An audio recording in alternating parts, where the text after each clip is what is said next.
नमस्कार मित्रांनो, मी उदय लाड पुन्हा एकदा स्वागत करतो आपल्या सर्वांचा आवडत्या यूट्यूब चॅनल माझी शेती व्हिडिओ पाहणाऱ्या प्रत्येक शेतकरी मित्राचे आणि कास्तकार बांधवाचे आजच्या व्हिडिओमध्ये मनापासून खूप खूप स्वागत।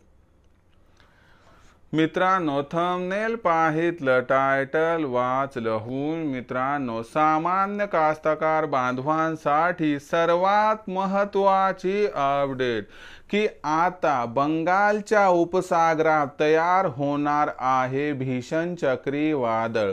ही सध्याच्या कंडिशनची सर्वात महत्त्वाची अपडेट आहे की आता बंगालच्या उपसागरात तयार होणार आहे भीषण चक्रीवादळ। मग बंगालच्या उपसागरात जर चक्रीवादळ तयार झालं तर याचा परिणाम आपल्या राज्यावरती कसा होणार, यामुळे राज्यामध्ये पाऊस कशा पद्धतीने वाटचाल करणार आणि बंगालच्या उपसागरात चक्रीवादळ कधी निर्माण होणार, या प्रत्येक प्रश्नाचा अचूक उत्तर जाणून घेण्यासाठी आता आपण सर्वांनी हा व्हिडिओ सुरुवातीपासून शेवटपर्यंत नक्की पाहावा। हा व्हिडिओ सुरुवातीपासून शेवटपर्यंत पाहत असताना जर आपल्याला मनापासून आवडला तर जरूर या व्हिडिओला या ठिकाणी लाईक करा। जास्तीत जास्त कास्तकार बांधवांपर्यंत हा व्हिडिओ पाठविण्यासाठी या व्हिडिओला जरूर शेअर करा, सबस्क्राइब करून जरूर नोटिफिकेशन बेलला ऑल करा, यामुळे येणारा प्रत्येक व्हिडिओ हा आपणास या ठिकाणी मिळत राहतो। तर बघा मित्रांनो, सामान्य कास्तकार बांधवांसाठी सर्वात महत्त्वाची अपडेट की आता बंगालच्या उपसागरामध्ये तयार होणार आहे चक्रीवादळ। मग बंगालच्या उपसागरामध्ये चक्रीवादळ कधी निर्माण होणार आणि या चक्रीवादळाचा परिणाम आपल्या राज्यातील पावसावरती कसा होणार, बंगालच्या उपसागरातील चक्रीवादळामुळे राज्यात पाऊस वाढणार की घटणार आणि या असणाऱ्या परिस्थितीमध्ये बंगालच्या उपसागरातील हा जो या ठिकाणी चक्रीवादळाचा संपूर्ण कयास आहे याचा परिणाम राज्यातील पावसावरती कसा होणार याबद्दल घेऊयात आता अधिक माहिती।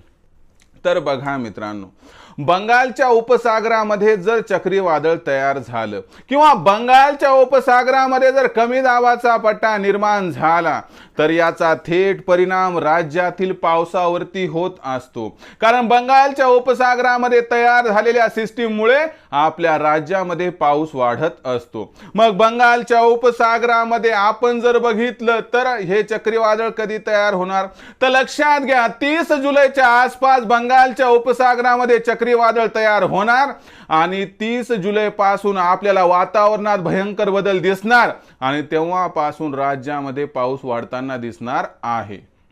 म्हणजे आपण जर बघितलं तर इथून 28 तारखेपर्यंत पाऊस हा कमी होत जाणार, 29 तारखेला वातावरणात बदल सुरू होणार आणि 30 तारखेच्या पुढे आपल्याला राज्यामध्ये पुन्हा एकदा पाऊस दिसणार। हा संपूर्ण पाऊस राज्यामध्ये सर्वदूर असणार आहे, हे लक्षात ठेवा।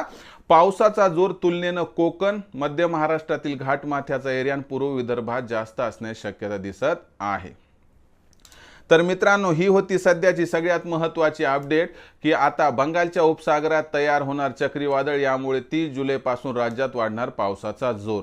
तर ही माहिती आपणास कशी वाटली कमेंट सेक्शन मध्ये लिहून कळवा। आवडला असेल व्हिडिओ लाईक करा, सामान्य कास्तकार बांधवापर्यंत पाठवण्यासाठी शेअर करा, सबस्क्राइब करून जरूर नोटिफिकेशन बेलला ऑल करा, यामुळे येणारा प्रत्येक व्हिडिओ हा आपणास या ठिकाणी मिळत राहतो। तर मित्रांनो, अशाच एका नवीन व्हिडिओसह मी आपला मित्र उदय लाड आपल्या सर्वांच्या आवडत्या यूट्यूब चॅनल माझी शेतीवर मिळत राहील। तोपर्यंत माझ्या प्रत्येक शेतकरी मित्राचे आणि कास्तकार बांधवाच्या आजच्या व्हिडिओमध्ये मनापासून खूप खूप आभार।